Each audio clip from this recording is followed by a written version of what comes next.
Praise the lord, హల్లెలూయా. ప్రతి ఉదయం వేకువనే లేచి దేవుని వాగ్దానములు వినుచున్న మీ అందరికీ నా హృదయపూర్వక వందనములు తెలియజేస్తున్నాను. ఈరోజు దేవుని వాగ్దానము పరిశుద్ధ గ్రంథము నుండి సామెతల గ్రంథము 15వ అధ్యాయము 4వ వచనం. సాత్వికమైన నాలుక జీవవృక్షము, దానిలో కుటిలత ఉండిన ఎడల ఆత్మకు భంగము కలుగును. ఆమెన్, హల్లెలూయా.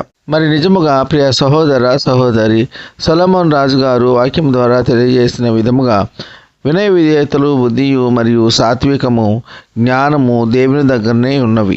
కావున ప్రియ సహోదర, సాత్వికమైన నాలుక జీవవృక్షముతో పోల్చి ఉన్నారు. నాలుకలో జీవమున్నది.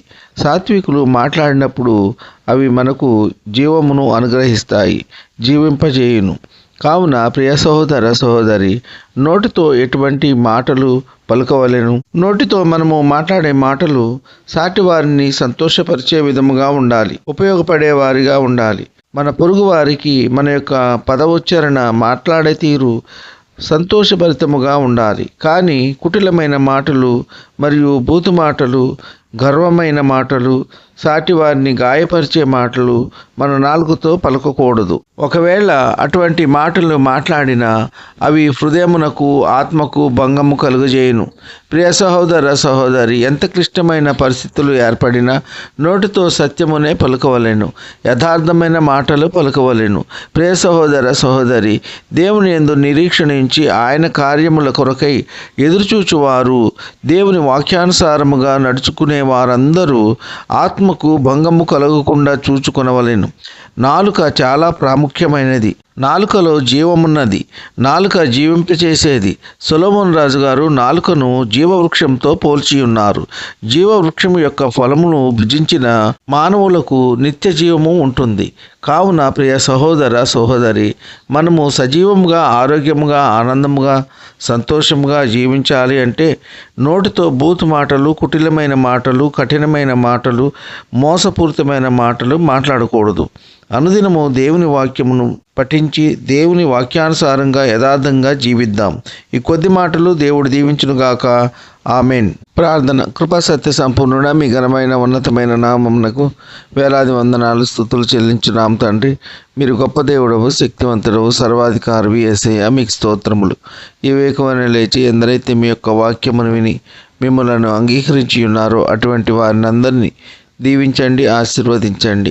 ఎందరైతే మీ యొక్క వాక్యము వెనుక మిమ్మల్ని అంగీకరించుకొని ఉన్నారో అటువంటి వారందరూ మీ యొక్క వాక్యమును విని సత్యమైన వాక్యము, జీవమైన వాక్యమును, జీవ మార్గమునకు నడిపించే వాక్యము అని గుర్తించి యేసయ్య గొప్ప దేవుడు, శక్తివంతుడు, సర్వాధికారి అని గ్రహించి మారు మనసు పొంది, బాప్తిస్మం పొంది, రక్షింపబడి మిమ్మల్ని స్తుతించి ఆరాధించే కృప దయచేయండి.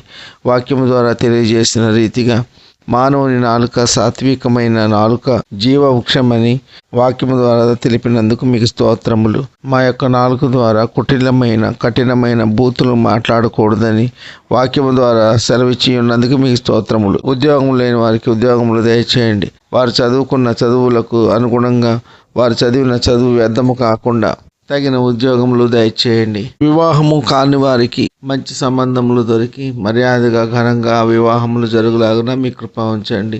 వ్యాధిగ్రస్తులను బాగు చేయండి, స్వస్థపరచండి. దీర్ఘకాలిక వ్యాధులను స్వస్థపరచండి, బాగు చేయండి. గాయపడిన వారి గాయములను స్వస్థపరచండి, బాగు చేయండి.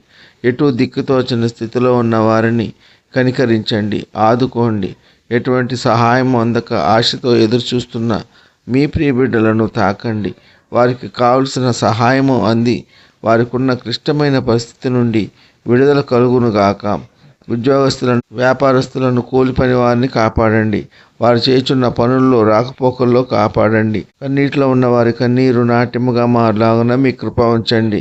దుఃఖములో ఉన్న వారిని ఓదార్చండి. వారు కోల్పోయినవన్నీ తిరిగి పొందుకునేలా మీ కృప ఉంచండి.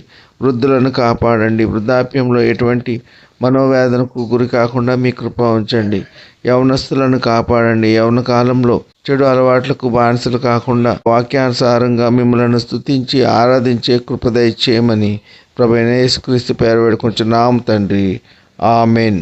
విన్న వాక్యము దీవెనకరంగా ఉన్నట్లయితే లైక్ చేయండి, షేర్ చేయండి, సబ్స్క్రైబ్ చేసుకోండి. మీ సహోదరుడు కోలా డానియల్. God bless.